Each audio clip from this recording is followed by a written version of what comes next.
राज्याच्या सामाजिक विकासाच्या निर्देशांकासह प्रशासनात विशेष सुधारणा करण्यासाठी महाराष्ट्र शासन व टाटा ट्रस्ट यांनी आज विविध सामंजस्य करार केले आहेत।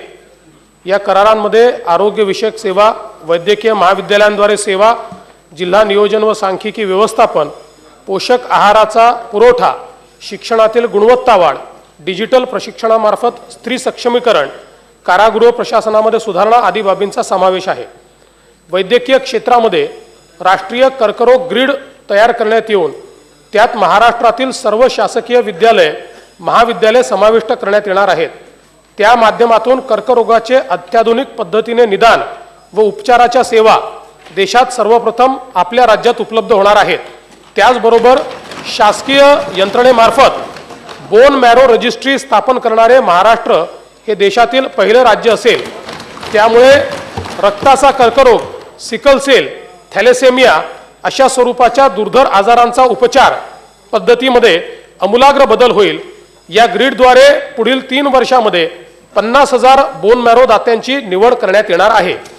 महाराष्ट्रातील सर्व वैद्यकीय महाविद्यालयांमध्ये उत्कृष्ट रुग्णालय माहिती प्रणाली विकसित करण्यात येईल। या प्रणालीमार्फत रुग्णांवर उपचार करणे सुलभ होईल। राज्यातील कुपोषण कमी करण्यासाठी विविध जीवनावश्यक सूक्ष्म पोषण द्रव्यांचा आहारात समावेश फूड फोर्टिफिकेशन करण्यात येणार आहे।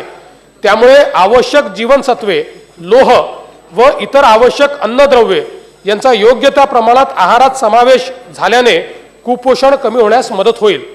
सार्वजनिक आरोग्य विभाग व वैद्यकीय शिक्षण विभाग यांना तांत्रिक सहाय्य करण्यासाठी स्ट्रॅटेजिक हेल्थकेअर ॲडवायझरी युनिट स्थापन करण्यात येणार असून त्यांच्यामार्फत कुशल मनुष्यबळ उपलब्ध करण्यास मदत होणार आहे।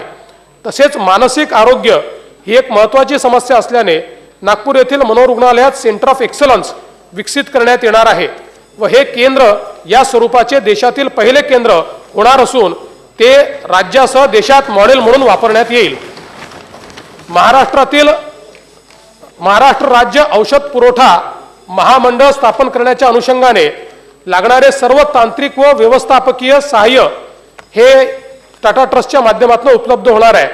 या महामंडळामार्फत सर्व रुग्णालय व वैद्यकीय महाविद्यालयात उत्कृष्ट दर्जाची मोफत औषधे पुरवण्याची हमी देण्यात येणार आहे। महिलांमध्ये संगणक व इंटरनेट यांच्या प्रशिक्षणासाठी इंटरनेट साठी म्हणून एक विशेष मोहीम हाती घेण्यात येईल। या मोहिमेद्वारे महिलांमध्ये संगणक साक्षरता वाढवून त्याद्वारे महिला सक्षमीकरण घडवून आणण्याचा उद्देश आहे। इंटरनेट साथीच्या माध्यमातून महिलांना संगणक व इंटरनेट यांचे प्रशिक्षण देण्यात येईल। या मोहिमेच्या पहिल्या टप्प्यात बचत गटात काम करणाऱ्या 300 महिलांना प्रशिक्षण करून त्यांच्या माध्यमातून 1200 गावातील महिलांना ही सेवा पुरवण्यात येईल।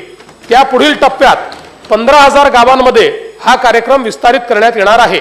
अशा पद्धतीने पुढील 3 वर्षात राज्यातील प्रत्येक खेड्यापर्यंत इंटरनेटसाठी पोहोचलेले महाराष्ट्र हे देशातील प्रथम राज्य असेल।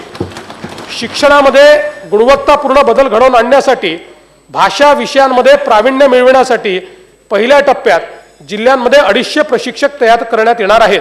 तसेच यामुळे व्यावसायिक गुणवत्ता देखील विकसित होणार आहे।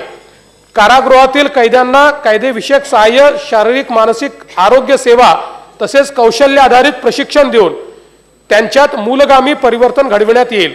पहिल्या टप्प्यात महाराष्ट्रातील 5 मध्यवर्ती कारागृहातील 10,000 कैदी आणि त्यांच्या कुटुंबियांपर्यंत या सेवा पोहोचवण्यात येतील। त्यामुळे मानवी मूल्यांवर आधारित प्रशासन असणारे महाराष्ट्र हे देशातील पहिले राज्य ठरेल। सांख्यिकी आधारित जिल्हा विकास आराखडा बनवण्यासाठी पहिल्या टप्प्यात नागपूर व चंद्रपूर अशा 2 जिल्ह्यात हा कार्यक्रम राबवून प्रशासनाचे आदर्श मॉडेल निर्माण करण्यात येईल व नंतरच्या टप्प्यात हेच मॉडेल पूर्ण राज्यभर वाढविण्यात येईल। वर उल्लेखलेल्या सर्व सुविधा याचे सामंजस्य कराराद्वारे टाटा ट्रस्ट मार्फत शासनाला विनामूल्य उपलब्ध करून देण्यात येतील। शासन याबद्दल त्यांचा आभार व्यक्त करीत आहे। आज स्वतः श्री रतन टाटा या ठिकाणी आले, ते स्वतः हजर देखील राहिले आणि म्हणून त्यांचे आपण सगळे या निमित्ताने स्वागत करूया।